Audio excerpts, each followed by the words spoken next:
دەمانوێت ئەم 4 ساڵی ئایندە کە حکوومەت تەشکیلەکەین بە تاکید لە بینی بەیەمەوە یەکێتی نیشتیمانی کوردستان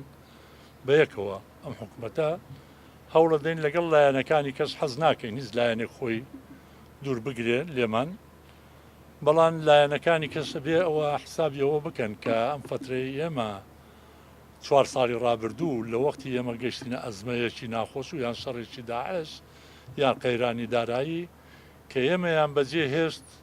بە تاقی تەنیاماینەوە ئێمە و یەکێتی نیشتیمانی کوردستان بە هەردوو لامان توانیمان ئەو مەرحەلەیە تەجاوز بکەین هەم شەڕەکەس پێشمەرگەی هەردوو لامان زۆر شەڕێکی قارەمانانەیان کرد هەم قەیرانەکەس توانرا بە جوهودی هەردوو لا و بە ئیمکانێتی هەردوو لا ئەوەین تەجاوزی بکەین لەبەرەوە ئێمە بە باشی ئەزانین کە لایەنەکان لەگەڵمان نابن بە خێراتنیانەکەین بەڵام نەبێ ئەم لایەنانە ئەوە ئیعادە نەکەنەوە جارێکتر ئەگەر تەنگانە بوو یان